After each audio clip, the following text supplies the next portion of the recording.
Namaste everyone. Today we are at a rural village of Nepal named Thulipokari located at Kusma Municipality, Parvat district. This video is about a physically disabled 18 years old boy who was diagnosed with meningitis on the 14th day of his birth. Today we came to his home to look for him, to know about his disease condition and to see his daily living. When we reached there, he was sitting on a wheelchair with his mother next to him.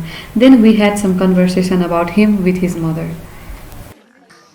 Namaste. Today we are at Kusma Municipality, Parvat district. We are at Sandeep Subedi's house. He is Sandeep Subedi, an 18 years old boy, and she is his mother. Her name is Azukunam Kalpana Subedi. She is Kalpana Subedi, mother of Sandeep Subedi. So we are at Sandeep Subedi's house to look for him, to look for his condition. Since he was born to till the date, he is physically disabled. He cannot talk, he cannot move, he cannot extend his limbs. So he cannot do any kind of activities. It's been 18 years now. अनि बाबुलाई चाहिँ के भएको हो नि रोग? यसलाई जन्मेको 14 दिनको दिन मेनिन्जाइटिस भयो। मेनिन्जाइटिस देखियो जन्मेको 14 दिनको दिनमा टेस्ट भयो। हजुर। When I asked her about his disease condition, she said when he was 14 days old, he was diagnosed as meningitis through a CT scan. अनि बाबुलाई चाहिँ उपचारको लागि कता कता लगाउनु भयो, के गर्नुभयो नि? बाबुको उपचारको लागि गण्डकी हस्पिटलमा लगियो पहिला, अनि बालकान्ति हस्पिटलमा लगियो काठमाडौँ। हजुर। अनि भरतपुरको उसमा लगियो, यार 24 कोटी भन्नेमा लगियो। हजुर। अनि झारफुक भएर नि सबै गरियो, निको भएन। अनि टेग्रिटर भन्ने औषधि खुवाइराख्ने भनेर त्यो औषधि खुवाइराखिएको छ। त्यति बेलाबाटै बाटै 14 वर्षबाट छुटाइयो। I asked her what kind of treatments were given to him after he was diagnosed as meningitis. So she told me that she and her husband took him to various hospitals in the city areas, including Gandaki Medical Hospital located at Pokhara, and Balkanti Hospital, which is a child hospital located in Kathmandu district, and but also no any improvement was seen. So then she thought that some superstitious kinds of thing may have caused him to be like this. So she even treated him with some superstitious things in her village, but also no any improvement was seen. अनि तपाईको परिवारमा को हुनुहुन्छ नि हजुरहरु?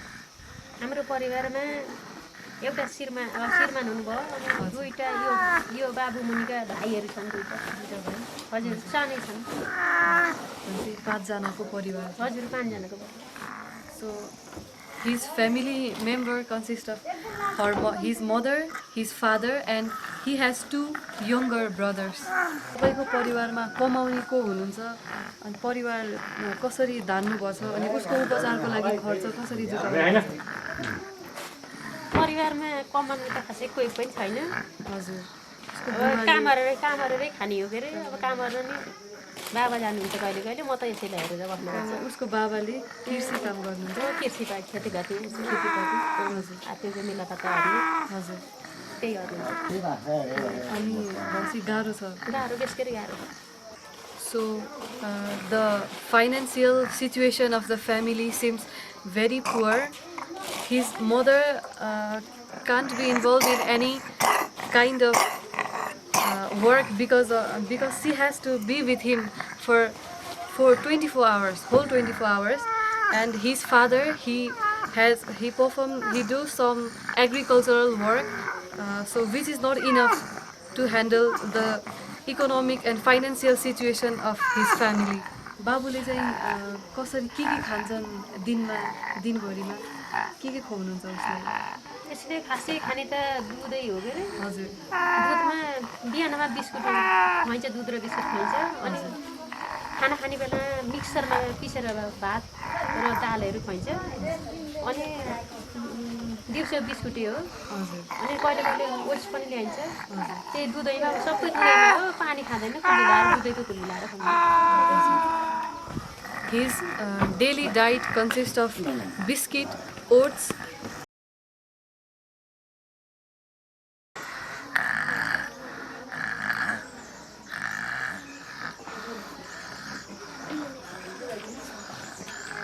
हजुरहरूको लागि बाबुको लागि चाहिँ कुनै सङ्घ संस्थाबाट कुनै खालको सहयोग गरेको छ कि नै आजसम्म यो व्हिल चेयरहरू त्यो बस्ने व्हिल चेयरहरू दुईवटा दिए अरू व्हिल चेयरहरू हजुर अरू बस्ने केही wheelchair। पनि भएको छैन अरू So as a help and as a donation, so and other organization like INGO and NGO, they have provided 2 wheelchairs till now, but no any financial donation was done to him and his family. अनि तपाईँले चाहिँ के कस्तो सहयोग गर्दै हुन्थ्यो भन्ने चाहनुहुन्छ त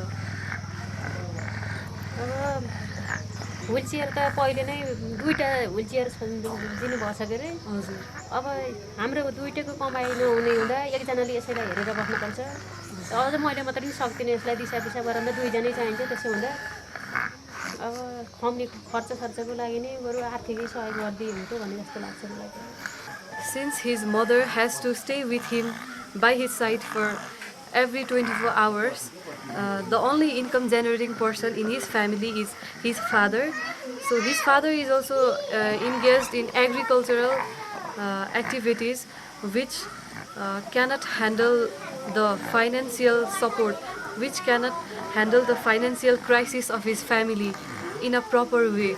So when I asked him what kind of support, what kind of need does he want from us, so then she said that she need financial support, economic support, which due to from which she can feed her son properly.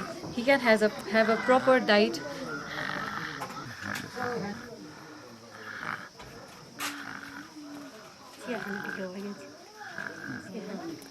I asked her about his medication, which medicine is he having now.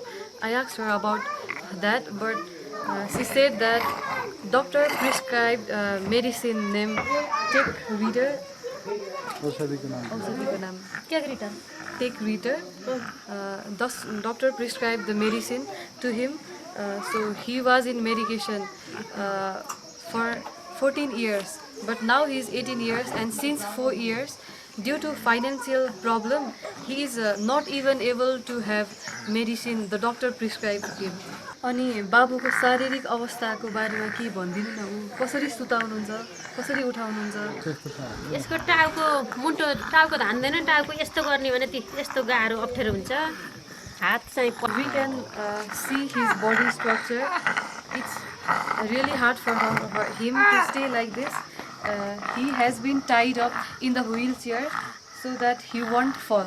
Otherwise, if we don't tie him like this, then he will fall down. So we have to tie him, and when he sleeps, his head leans backward, due to which his head touches his backbone. So this is his physical body structure. As we can see, his hands are bent like this.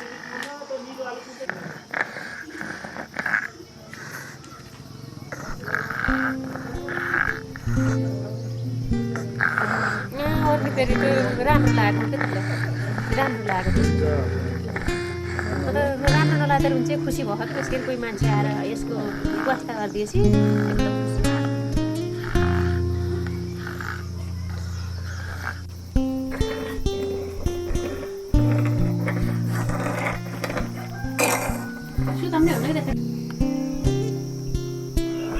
As we can see, this is his body position while asleep. This is his head is leaned backward and his nearly touches. He could have enjoyed his family and friends circle, but as we can see, due to his disease condition, he can only lay down in his wheelchair and bed all the time. At last, let's join our hands together to pray for his better condition, and let's wish enough strength to his family.